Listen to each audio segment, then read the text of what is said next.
breaking news which is coming at this point in time. We are learning a major tragedy was averted at Chhatrapati Shivaji Mumbai Airport after a wing scraping incident involving Air India and IndiGo aircraft. We are also learning the wings of Air India flight AI2732 and IndiGo flight 6E791 came in contact during pushback moments after the IndiGo plane had landed. Now, both aircraft had passengers on board, but luckily, all passengers have been safely disembarked. Meanwhile, the DGCA has grounded both the planes and initiated an inquiry into the incident. I'm being joined by my colleague Isha on the broadcast here. Isha, take us through the very latest, what's happening on ground. Shubhangi, what is also important to note currently is that both passengers and both aircrafts are safe, and that is the most important detail. But definitely, this is a major tragedy that has been averted. As we speak of the details, this was an Air India aircraft A320, and it was all these were both A320 aircraft, and the IndiGo flight actually the IndiGo flight had landed and it was moving, and then it hit the Air India tail, the Air India wing. In fact, details have emerged. This was the AI2732. It was taxiing from C1 towards M4 for departure, while the IndiGo arrival flight was taxiing. So the right wing tips of both the aircraft touched each other, and both the aircraft were taxiing at the time of the incident. This is what the DGCA has confirmed. That what we have learned so far is that till a few minutes ago from now, the DGCA teams were still on spot holding inspections, ensuring that the entire spot is cordoned off and ensuring what exactly happened. In fact, both airlines have now issued statements, IndiGo as well as Air India. IndiGo has confirmed that the wingtip of one of their aircraft, which was operating from Hyderabad to Mumbai, came in contact with Air India's wing. In fact, Air India also issued a statement. But Shubhangi, this is an extremely rare incident, and this is a mishap that has been averted, considering both flights had passengers, and this was a serious wing scraping incident. However, now the DGCA has stepped in. Several inquiries will also now be made. But again, the question that comes before is, why did this happen? And there will also be questions asked of the ATC controller.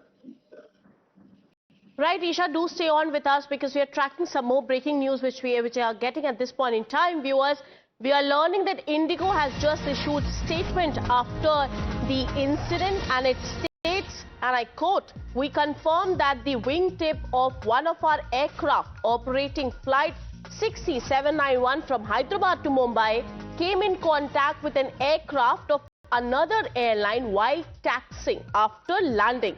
All passengers are safe and disembarked after parking.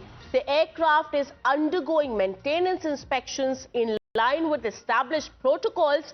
The relevant authorities were promptly informed and the matter is being investigated." That's the IndiGo statement coming in. At IndiGo, the safety and security of our customer, crew and aircraft remain our highest priority. So that's the IndiGo statement which you're tracking at this point in time. This comes after the wing scraping incident at the Mumbai airport, and I continue to be joined by my colleague Isha. Isha, I just read out what IndiGo statement reads, and they are saying that the matter is being investigated. What are the factors which will be investigated, and how does such incident happen when all the airlines are being regulated and the traffic control system is on ground? Shubhangi, you've raised a very important point. How does this happen, considering how high-tech our aviation system is currently? There are a lot of teams that are working round the clock to ensure that the flights land and take off safely and passengers are safe. So yes, several questions definitely coming to the fore as to why and how something like this could take place. The DGCA has now stepped in and acted extremely promptly. It was on the ground to ensure and to check what went wrong. The ATC controllers also have a lot to answer. However, it's also important to know that the Air India flight was standing, and that is when the IndiGo flight hit the Air India's wing. So the wingtips made contact, resulting in damage to both the wingtips of the aircraft. Now, as a precautionary measure, both flights have been grounded. They're both Airbus A320 aircraft, and passengers were, of course, disembarked, and it was all safe. But again, there are several factors that will coming into investigation, and the regulator will be probing several factors, including the time that the landing took place, the time that the takeoff was supposed to take place, and of course, so the instructions that were issued to the two airlines from the traffic controllers as well. So what went wrong and who is exactly at the bottom of this will be found out. That is where the investigation is currently underway. Right, thank you so much, Isha, for joining us with all those crucial details. We'll continue tracking that story. Now, meanwhile, viewers, we are tracking some more news from the aviation sector. Now, we are learning that DGCA has issued a statement on Air India Boeing 787 Dreamliner fuel switch defect. Remember, this happened yesterday. And the statement reads out that DGCA found no defect in the fuel control switch of the aircraft, which was grounded by Air India yesterday, based on pilot's report. Now, DGCA has also said, somewhere or the other, putting the onus on the pilots, that when full force was applied parallel to the base plate, the switch remains secure. However, applying external force in an incorrect direction caused the switch to move easily from run to cutoff. That's the statement coming in from DGCA, where somewhere or the other it is putting blame on the pilots and saying that the switch control didn't have any problem originally. I'm being joined by my colleague Shefali to break down the details for us. Shefali, a day after the incident which raised serious concerns over safety lapses, the DGCA, like I read out the statement, has clearly said that incorrect handling of switch caused it to move easily from run to cutoff. In simple and layman language, this means that DGCA is ruling out switch defect in Boeing 787-8 Dreamliner aircraft. Yes, correct, Shubhangi.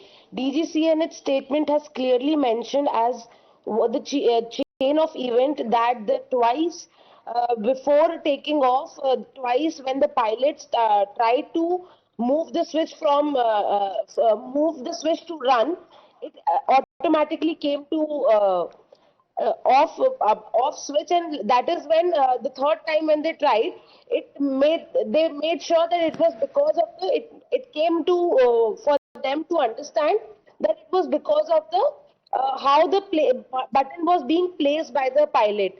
So in the report as well, they are being very clear that there is no systematic problem there's no mechanical or electronical problem with the switches, but the pilot needs to put it on a particular manner, and also has advised airline to share the manual, Boeing manual, in which it's clearly mentioned the procedure of how it should be used. Right, Shefali, do stay on with us, because we are also learning another important update. According to top sources, that Air India will now send the fuel control switch module, viewers, from the aircraft AI-132 to Boeing for inspection. Now, remember, this comes after the aircraft fuel switch control switch failed to stay in the run position twice and moved to cutoff during engine startup. My colleague Shefali continues to stay on with this. Shefali, we are learning that Air India will now send the fuel control switch module to Boeing. Give us the importance about this move, and how will it help in ensuring that there are no safety lapses which will be occurred on Boeing time and again. Shubhangi, sources have told Times Now that the component that has been used in the particular module, which is the fuel switch control switch module, there's no problem, although because now that the DGC has also given a statement, but now sources are telling Times Now that the component has been used for just 20%. The total life of this component is about 20,000 hours, running hours, and it has just been used for around 3,400 hours, or has been operated for 3,400 hours. So just 20% of the module has been used, although after this issue has been flagged, now the airline will send this particular module to Boeing for necessary checks. Detailed check will be done, and meanwhile they'll replace it and put a new module here and ensure that the grounded aircraft is back to service soon. Right, Shefali. So the inspection continues in the Boeing Dreamliner case. We'll continue tracking the story. Thank you so much for joining us at this moment.